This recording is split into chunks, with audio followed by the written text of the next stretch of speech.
Hi friends, welcome back to my channel. ಇವತ್ತು ನಾವು ಮಾತಾಡಕ್ ಹೊರಟಿರೋದು ವಿನೋದ್ ಪ್ರಭಾಕರ್ ಅವರ ಲೈನಪ್ ಬಗ್ಗೆ. ಈ ಪಟ್ಟಿಯಲ್ಲಿ ವಿನೋದ್ ಪ್ರಭಾಕರ್ ಅವರ ಲಂಕಾಸುರ ಸಿನಿಮಾ ವಿನೋದ್ ಪ್ರಭಾಕರ್ ಅವರೇ ಪ್ರೊಡ್ಯೂಸ್ ಮಾಡ್ತಿರೋದು. Director by Pramod Kumar. Song, teaser, trailer 2 ವರ್ಷ ಹಿಂದೆನೆ ಬಿಡುಗಡೆ ಮಾಡಿದ್ರು ಕೂಡ ಸಿನಿಮಾ. ಇವಾಗ ನಾಳೆ ಅಂತ ಕಾಯ್ತಾನೆ ಇದ್ದಾರೆ ಫ್ಯಾನ್ಸ್. ಸಿನಿಮಾ ಮಾತ್ರ ಪೋಸ್ಟ್ಪೋನ್ ಮಾಡ್ತಾನೆ ಇದ್ದಾರೆ. ಈ ವರ್ಷ ಆದ್ರೂ ತೆರೆ ಕಾಣುತ್ತಾ ಸಿನಿಮಾ ನೋಡೋಣ. ಇವರ ಇನ್ನೊಂದು ಸಿನಿಮಾ ನೆಲ್ಸನ್. ಈ ಸಿನಿಮಾನ ಪ್ರೊಡ್ಯೂಸ್ ಮಾಡ್ತಾ ಇರೋದು BM. Shriram. Director Arun Kumar.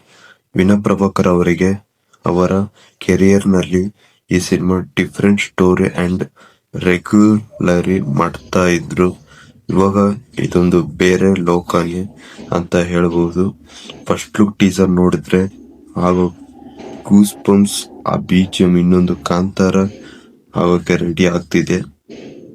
Cinema Nelson. ಈ ಸಿನಿಮಾನ ಟೈಮ್ ತಗೊಂಡು ಮಾಡ್ಲಿಕ್ಕೆ ಹಿಟ್ ಆಗ್ಲಿ ಅಂತ ಹೇಳ್ತೀನಿ. ಹಾಗೆ ಇವಾಗ ವಿನೋದ್ ಪ್ರಭಾಕರ್ ಅವರ ಇನ್ನೊಂದು ಸಿನಿಮಾ ಬಿಡುಗಡೆಗೆ ರೆಡಿ ಆಗಿದೆ. ಡಬ್ಬಿಂಗ್ ಕೂಡ ಕಂಪ್ಲೀಟ್ ಆಗಿದೆ ಎಂದು ವಿಡಿಯೋ ಕೂಡ ಬಿಟ್ಟಿದ್ರು ಚಿತ್ರತಂಡ. ಯಾವ ಸಿನಿಮಾ ಅಂದ್ರೆ ಬಲರಾಮನ ದಿನಗಳು. ಪದ್ಮಾವತಿ ಫಿಲ್ಮ್ ನಿರ್ಮಾಣದಲ್ಲಿ ಡೈರೆಕ್ಟ್ ಮಾಡ್ತಿರೋದು KM ಚೈತನ್ಯ ಅವರು.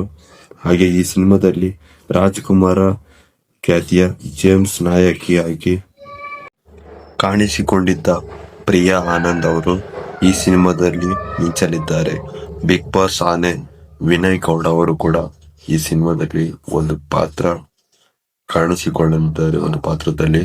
ಹಾಗೆ ಈ ಸಿನಿಮಾದಲ್ಲಿ ಸರ್ಪ್ರೈಸ್ ಏನಂದ್ರೆ ಬಿಗ್ ಬಾಸ್ ರಜತ್ ಅವರು ಕೂಡ ಒಂದು ಪಾತ್ರ ಮಾಡ್ತಿರೋದು ಅಂತ ಚಿತ್ರತಂಡ ರಜತ್ ಅವರ ಫಸ್ಟ್ ಲುಕ್ ಪೋಸ್ಟರ್ ರಿಲೀಸ್ ಮಾಡಿದ್ದಾರೆ. ಹಾಗೆ ಈ ಕಾಂಬಿನೇಷನ್ ನೋಡ್ತಿದ್ರೆ ಹುಚ್ಚು ಹಿಡಿಯೋದು ಪಕ್ಕ. ರೆಟ್ರೋ ಸ್ಟೈಲ್ ಅಲ್ಲಿ ಈ ಸಿನಿಮಾ ಬರ್ತಿದೆ. ಎಲ್ಲರೂ ಹೋಗಿ ಥಿಯೇಟರ್ ಅಲ್ಲಿ ನೋಡಿ. ಓಕೆ ಗೈಸ್, ಮುಂದಿನ ವಿಡಿಯೋದಲ್ಲಿ ಸಿಗೋಣ. ಈ ವಿಡಿಯೋಗೆ ಪಾರ್ಟ್ 2 ಬೇಕಾದ್ರೆ ಪಾರ್ಟ್ 2 ಅಂತ ಕಾಮೆಂಟ್ ಮಾಡಿ. ಹಾಗೆ ಸಬ್ಸ್ಕ್ರೈಬ್ ಮಾಡಿ. Thanks for watching. ಥ್ಯಾಂಕ್ಸ್.